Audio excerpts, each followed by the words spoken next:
Chanakyaa International Academy உங்களுக்குள் இருக்கும் தலைவரை வெளிக்கொண்டு வரும் பியூர் பாலிடிக்ஸ் பயிற்சி பட்டறை நேரடி மற்றும் இணைய வழி. Contact 7338824242.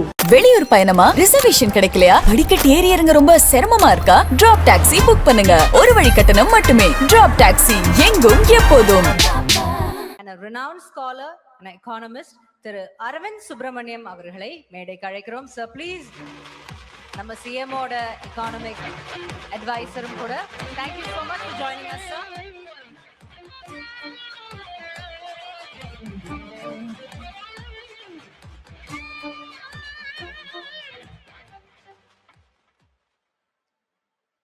Yes, sir.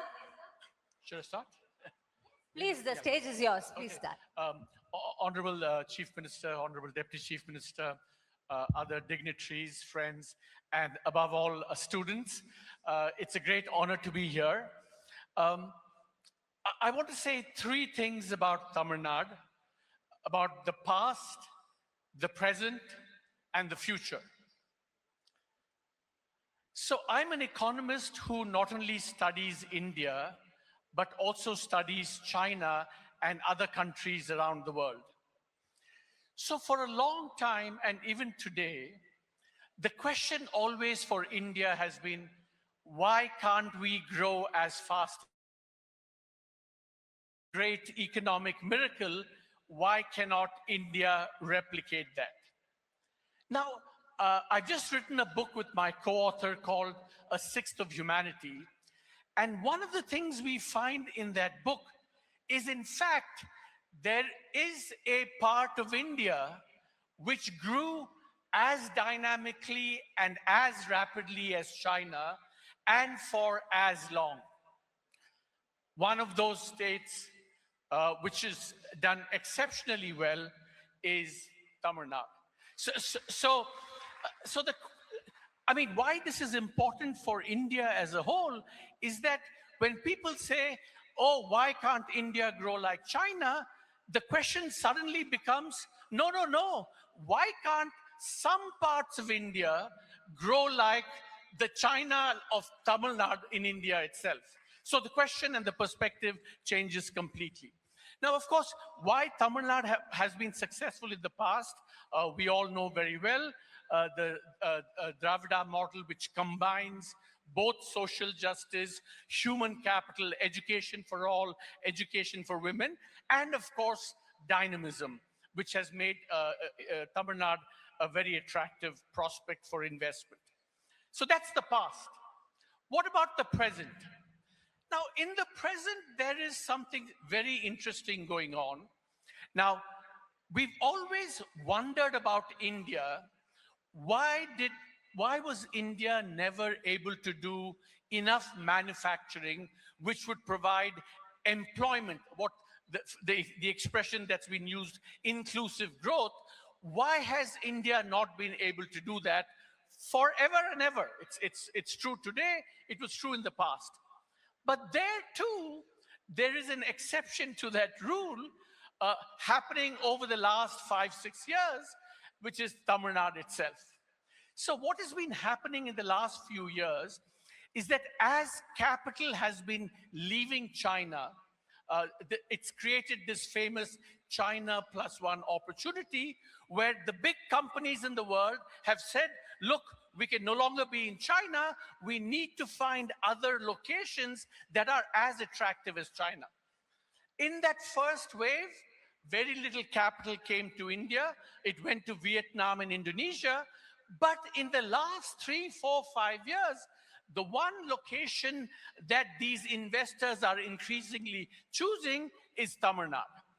And you can see that in the range and variety of companies that have set up shop, famously Foxconn, Apple, Daimler, and many Indian companies as well. So the question is, why is this important? It is important because there has been no successful development experience without countries doing a lot of low-skill formal manufacturing, because that's what provides employment for people and inclusive growth. So as we contemplate the future, as we say, oh, AI is coming, digital is coming, the talent economy is coming, the knowledge economy is coming, we must not forget that there is still a big role for manufacturing, for inclusive manufacturing, and that's what Tamil Nadu has been doing very well. And so now, if you look at any magazine like The Economist or the Financial Times, when they talk about China and manufacturing and China plus one opportunity, Tamil Nadu will always be on the top of the locations they will be talking about, because Tamil Nadu has been so successful. Now, why has Tamil Nadu attracted this? Many reasons, some of which have been mentioned: talent, the variety of places where there is entrepreneurial capability, many more cities and tier 1, tier 2, tier 3 cities in Tamil Nadu than in other states.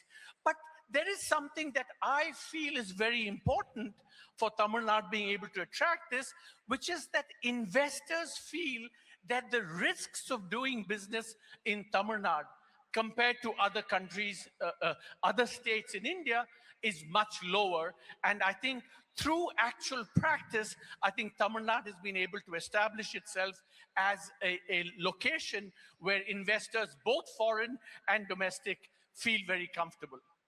Now, the lesson for India is that, cooperative federalism is very important, but so is competitive federalism. That is, some states lead and other states follow. And how do they follow? Because leading states like Tamil Nadu can both be a model, others can emulate, and also a magnet by attracting talent, it shows. So if India has to develop in some ways, the Hindi heartland has to become what Tamil Nadu is today. And so in that sense, Tamil Nadu is the model. So I've covered the past, I've covered the present, now about the future. Now, here's something that's very important to understand, that AI, of course, is the future, digital is the future, no question. But if you look at China today, it has captured the future because it has become the world's most powerful electrostate, i.e., electricity powered by renewables is the secret of China's success today. If you do data centers, you need energy, renewable energy. Whatever you do, you will need energy. So going forward, Tamil Nadu will require to ramp up its renewables, its power sector, its energy sector on the one hand, and then capture the future on digital and AI by schemes like, the world is in your hand. Olagam ungal kaiyil. The world is in your hand. Therefore, the future belongs to you students, because the world is in your hands, and these are the tools that you will need, that the state government is making available to you to grasp, seize, and shape that future. Thank you. Thank you, sir. Can I have a few questions with you, sir? Please. So, நீங்க பேசினது ரொம்ப அருமையா இருந்தது. I'm so happy the students get to hear this. But now, I'm sorry I can't speak in Tamil. That's okay. We have Irumuri Kalvi, like we have 2 language systems, so we do speak English. Thank you so much for that, sir. And on that note, let's take it a little more further, simple it down. இப்போ நீங்க வந்துட்டு, if you have to, you spoke about past, you spoke about present, you spoke about future. If you have to score them in hundreds, score them for 100 marks, how much would you score them for for the past? I mean, remember, everything is relative. Okay. Because, the famous joke is about the economist who turns to his wife and says, honey, do you love me? And she says, and he says, relative to what? So the question is relative to what? Okay. Tamil Nadu in the past compared to the other states, up there on the top. Okay, now that you've said this, let me change the question for you. You were so happy to come up onto the stage and speak about Tamil Nadu. What makes you so happy about Tamil Nadu? Well, for one thing, I'm Tamilian. I grew up in Chennai, so, in fact, I grew up very close to where the Honorable CM used to live. Okay, now let's say நீங்க CM ஓட work பண்ணிருக்கீங்க. You worked with CM. Can you share some nice moments or something that you've amazed you about our CM?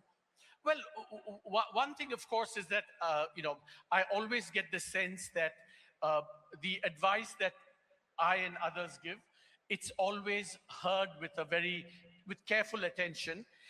And I was particularly happy that, about a year ago, I wrote something about Tamilnadu in the Financial Times, and the Honorable Chief Minister went out of his way to kind of acknowledge that article and to thank me for that article. That's such a nice moment for any economist, right? It is, absolutely. Thank you so much for joining us, sir. Thank you very much.